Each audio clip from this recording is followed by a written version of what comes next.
What's going on, everyone? This is Alex, and today we will talk about the Gamescom 2020 presentation that we had yesterday. So on the 27th of August, the Gamescom 2020 Opening Night Live was hosted. During it, we saw mostly new information and updates on games that were already revealed, but this did not deter from the great 2-hour show. So here's the gist for the main highlights of the event. First, let's start with Call of Duty Black Ops Cold War. To start the presentation, they showed an extended look at the uncut version of the cutscene that we have seen parts of in the reveal teaser a day prior.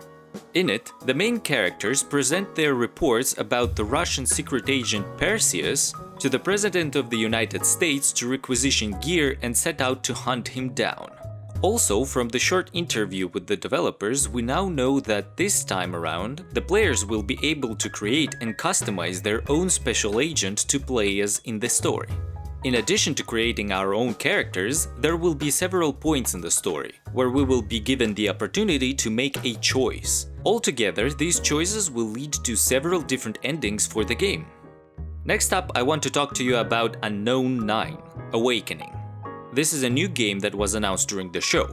It is a next-gen narrative action-adventure game from Reflector Entertainment. We saw a cinematic trailer in which we see the main protagonist, named Haruna, a woman that was raised in the streets of India, as a child being chased by a group of other children with sticks. The game revolves around the unusual ability of the character to manipulate the unseen. As evident from the trailer and the description, Haruna seems to be able to see the moment of her death and get an opportunity to avoid it.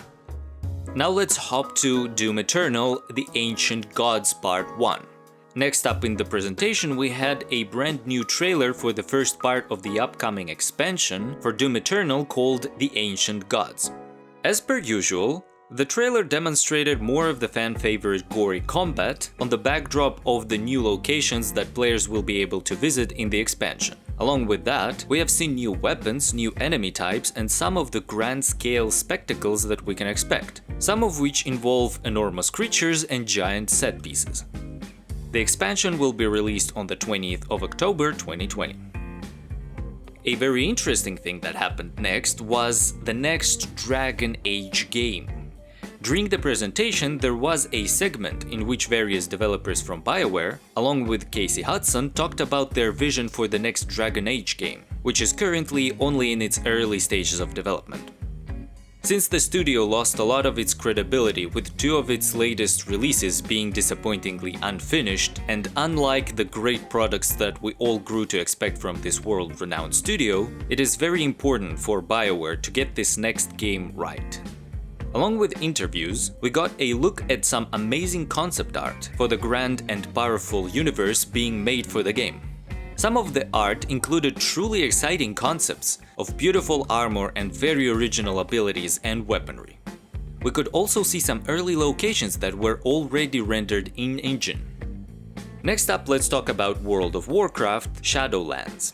This is the next expansion for the universe of World of Warcraft, in which the players will travel to the afterlife realm of the game's universe.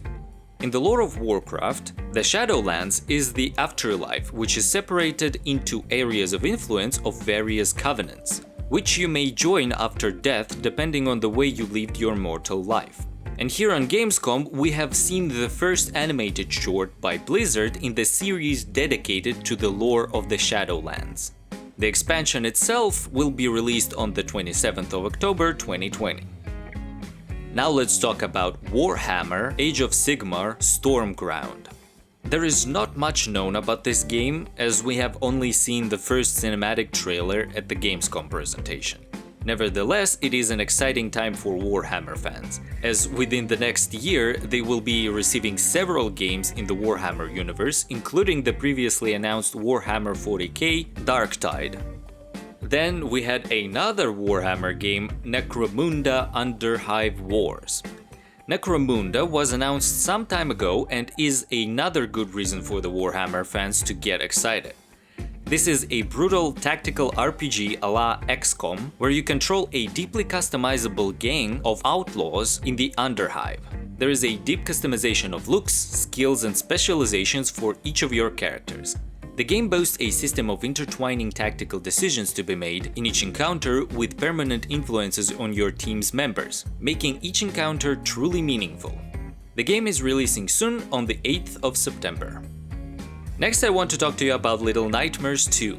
This is a continuation to one of my favorite indie horror games. During last year's opening night live, the game was announced, and since then there were no updates from the developers whatsoever. But on this year's Gamescom, we finally received another look in the form of a gameplay trailer. The game has a unique and charming way of playing off of everyone's childhood fears and scary imagery to create a unique horror suspense puzzle. This time there will be an opportunity to play the game co-op with a friend, and the game continues to amaze with the creative ways it utilizes scary childhood imagery for the design of the levels. The game is coming next year in February 2021. Another highlight is Sims 4 Star Wars: The Journey to Batuu. If you ever wanted to swing a lightsaber in a Sims game, well, now you can. During the presentation, we saw a new trailer for the next expansion for Sims 4, inspired by the great Star Wars themed area in Disneyland. This expansion apparently comes with a plethora of new customization options for both your house and your character. Also including Batuu itself, as an area where you can meet characters from the Star Wars sequels and have nonsensical Sims conversations with your own droid. The expansion releases on the 8th of September. Then another piece of news that got everybody excited is Fall Guys Season 2. This game has taken the internet by a storm, ranking at the top of streaming platforms and as one of the best party games available.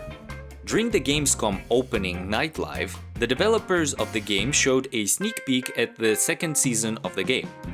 The second season will be medieval themed and will have many new costumes, including some cute-looking knights, vikings and mages, all accompanied by great new stages themed as castles with dangerous traps. And now let's talk about one of my favorites, Ratchet and Clank Rift Apart. Finishing up opening night live was the next installment in the Ratchet & Clank series called Rift Apart. We got a look at the uncut version of the demo we saw previously this year during the announcement. The game takes full advantage of the new features and power of the PlayStation 5 console, and it sounds exciting. The developers elaborated some more on how the new console's architecture enables them to instantaneously load entire levels and make the game almost entirely without any load screens, and how the new DualSense controller allows the developers to even simulate the sensation of a pulsing energy grenade in the palm of your character's hand. In conclusion, I would like to say that this year's Gamescom opening night live was an excellent condensed video game presentation and an enjoyable experience, since they set the expectations correctly and had a lot of useful information for games we wanted to know more about. And it definitely delivered. I would even go as far as to suggest you go and watch the entire thing for yourself, as there were some details and some more minor things that were shown, which I glossed over in favor of the bigger highlights. And also because Jeff Keighley is just such a sweetheart. And this is it for today. Thank you everybody for watching. Please leave a like if you enjoyed the video and subscribe for more content like this one. My name is Alex, and I'll see you next time.